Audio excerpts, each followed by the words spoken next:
بسم اللہ الرحمن الرحیم۔ السلام علیکم۔ میں ہوں حافظ شیخ عماد احمد۔ آپ دیکھ رہے ہیں اسلامک انفو۔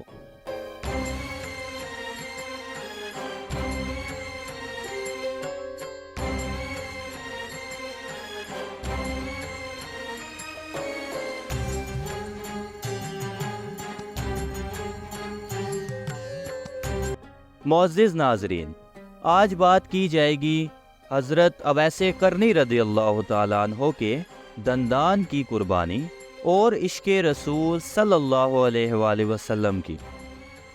اسلامی تاریخ میں بلا شبہ حضرت اویس قرنی رضی اللہ تعالیٰ عنہ کو ایک لازوال مقام حاصل ہے، اور آپ رضی اللہ تعالیٰ عنہ کو عاشقان مصطفیٰ کریم صلی اللہ علیہ وآلہ وسلم میں سر فہرست شمار کیا جاتا ہے۔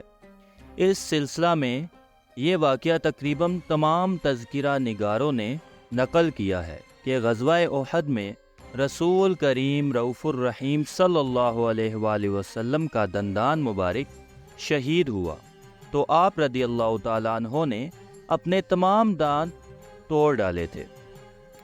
روایت ہے کہ حضرت عمر فاروق رضی اللہ تعالیٰ عنہ اور حضرت علی المرتضیٰ رضی اللہ تعالیٰ عنہ جب حضور اکرم صلی اللہ علیہ وآلہ وسلم کے ارشاد عالی شان کی تکمیل میں آپ رضی اللہ تعالیٰ عنہ سے ملے اور مسلمانوں کے حق میں دعا کرنے کے لیے کہا، تو دوران گفتگو حضرت اویس قرنی رضی اللہ تعالیٰ عنہ نے فرمایا کہ جب جنگ احد میں حضور اکرم صلی اللہ علیہ وآلہ وسلم کے دانت مبارک شہید ہونے کی خبر ملی تو میں نے اپنا ایک دانت توڑ ڈالا۔ پھر خیال آیا کہ شاید حضور اکرم صلی اللہ علیہ وآلہ وسلم کا کوئی دوسرا دانت شہید ہوا ہو، تو میں نے دوسرا دانت بھی توڑ ڈالا۔ اسی طرح ایک ایک کر کے میں نے اپنے سارے دانت توڑے تو مجھے سکون حاصل ہوا۔ یہ بات سن کر دونوں عظیم المرتبہ صحابہ پر رقت طاری ہو گئی۔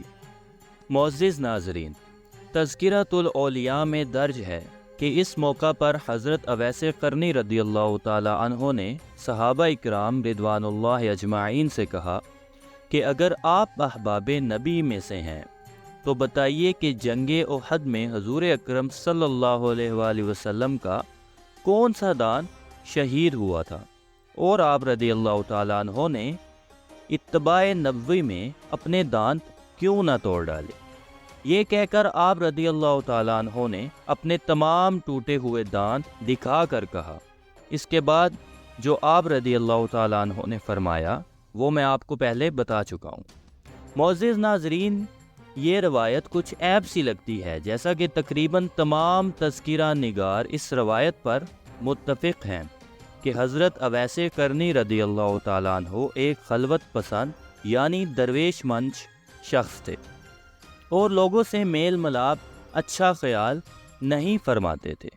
تو پھر یہ کیوں کر ممکن ہے کہ آپ رضی اللہ تعالیٰ عنہ وہ بات کہہ دیتے کہ جس میں خود نمائی کا عنصر نکلتا ہو؟ آپ رضی اللہ تعالیٰ عنہ کا یہ کہنا کہ اگر آپ احباب نبی ہیں، فقیر کو کسی قدر درست معلوم نہیں ہوگا۔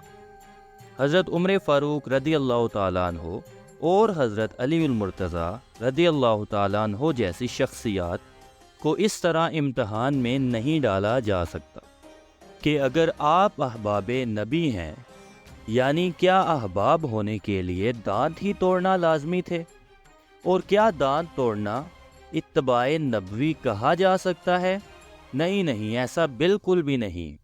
حضور اقدس رضی اللہ تعالیٰ عنہ کے دندان اقدس تو جنگ میں شہید ہوئے تھے، اور اس کا یہ مطلب ہوا کہ رسول کریم صلی اللہ علیہ وآلہ وسلم نے اپنے دست خود شہید نہیں فرمائے تھے، تو پھر یہ کیوں اتباع نبوی کہلا سکتا ہے؟ اور پھر یہ بات بھی طے شدہ ہے کہ ہمارے بزرگوں میں طعنہ زنی کا رواج نہیں تھا اور نہ ہے۔ یقیناً اتباع اور چیز ہے اور عشق اور چیز۔ معزز ناظرین، ایک واقعہ اس سلسلہ میں جناب ڈاکٹر سید عامر گیلانی صاحب نے اپنی کتاب سیرت اویس قرنی رضی اللہ تعالیٰ عنہ کے صفحہ نمبر 47 پر رقم فرمایا ہے کہ حضرت اویس قرنی رضی اللہ تعالیٰ عنہ نے اپنے تمام دانت مبارک شہید کر دیے تو کوئی بھی سخت غذا نہیں کھا سکتے تھے۔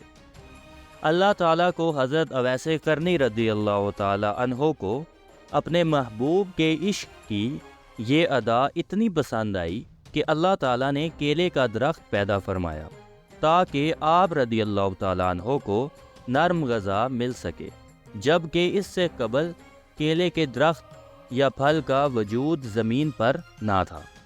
اس روایت کو محترم ڈاکٹر صاحب نے اپنی کتاب میں کرامات کے عنوان سے رقم فرمایا ہے۔ ایک اور بھی روایت آپ نے تحریر فرمائی ہے کہ جب غزوہ احد میں سرکار صلی اللہ علیہ وآلہ وسلم کے دانت مبارک شہید ہونے کا اویس قرنی رضی اللہ تعالیٰ عنہ نے سنا تو اپنے جملہ دانت مبارک شہید کر ڈالے، تو کچھ عرصہ بعد دوبارہ نکل آئے اور پھر آپ رضی اللہ تعالیٰ عنہ نے شہید کر ڈالے۔ اسی طرح 7 مرتبہ نکلے اور آپ رضی اللہ تعالیٰ عنہ نے 7 مرتبہ ہی اپنے دانت شہید کر ڈالے۔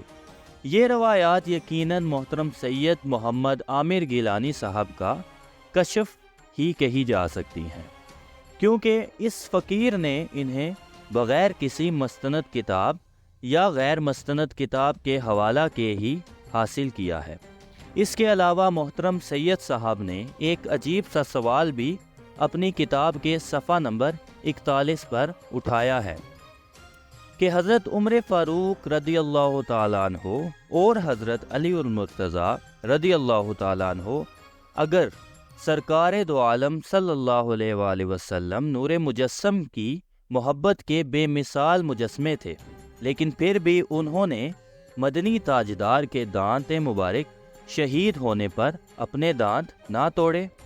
یہ تو بڑی عجیب سی بات ہوئی جو محترم سید صاحب نے تحریر فرمائی ہے۔ اگر یہ بات ہی عشق کی دلیل ٹھہری تو پھر وادی طائف میں تو حضور اقدس صلی اللہ علیہ وآلہ وسلم سر تاپا خون میں نہا گئے تھے اور آپ کے نالین شریفین میں بہتا ہوا خون مبارک بھر گیا تھا، تو کیا تمام مسلمانوں کو یہ نہیں چاہیے تھا کہ سب اپنا اپنا خون اسی قدر بہاتے؟ اور اسی طرح جب کفار مکہ نے حضور اقدس کے اوپر حالت سجدہ میں اونٹ کی اوجری ڈال دی تھی، تو کیا اپنے آپ کو عاشق رسول ثابت کرنے کے لیے اپنے اوپر اوجری ڈال لیتے؟ اور اسی طرح جب انہیں معلوم ہوا کہ ایک بڑھیا سرکار دو عالم صلی اللہ علیہ وآلہ وسلم کے اوپر کوڑا کرکٹ پھینکتی ہے تو وہ بھی اپنے اوپر پھینک دیتے، مگر یہ سب کچھ ہوا نہیں، کیونکہ اس کو عشق مصطفیٰ صلی اللہ علیہ وآلہ وسلم کی دلیل ہرگز قرار نہیں دیا جا سکتا۔ معزز ناظرین، سیدنا فاروق اعظم رضی اللہ تعالی عنہ جو کہ عشرہ مبشرہ میں شامل ہیں، آپ رضی اللہ تعالی عنہ سے منسوب محترم سید صاحب نے ایک روایت اپنی ہی معتبر سند کے ساتھ اپنی کتاب صفحہ نمبر 40 پر یوں رقم فرمائی ہے کہ جب حضرت عمر فاروق رضی اللہ تعالی عنہ نے حضرت اویس قرنی رضی اللہ تعالی عنہ سے فرمایا کہ میرے لیے دعا فرما دیجئے، تو حضرت اویس قرنی رضی اللہ تعالی عنہ نے فرمایا میں اپنی دعا تو اپنے لیے یا کسی اور کے لیے مخصوص نہیں کرتا، بلکہ ہر اس شخص کے لیے جو بحرو بری ہے۔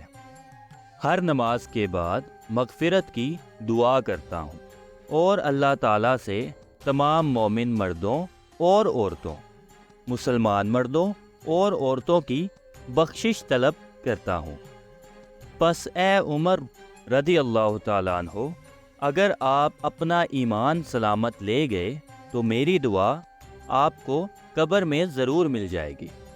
اس روایت میں دو باتیں ہیں کہ مومن مرد اور عورتیں اور مسلمان مرد اور عورتیں، کیا یہ دونوں ایک ہی چیز نہیں ہوتے؟ کیا مومن اور مسلمان میں فرق ہوتا ہے؟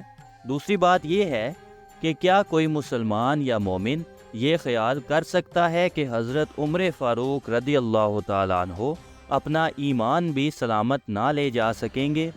جو یہ خیال کرتا ہے اس کو یہ ضرور سوچنا چاہیے کہ اس کا جواب بھی اسی کو دینا ہوگا، وگرنہ حضرت اویس قرنی رضی اللہ تعالیٰ عنہ تو ایسا سوچ بھی نہیں سکتے تھے۔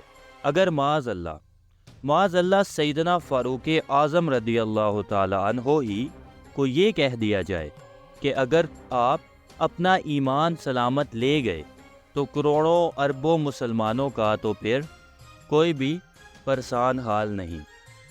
جس عظیم رتبہ شخص کو اللہ کا نبی جنت کی بشارت دے، اس کے ایمان میں شک نہیں کیا جا سکتا۔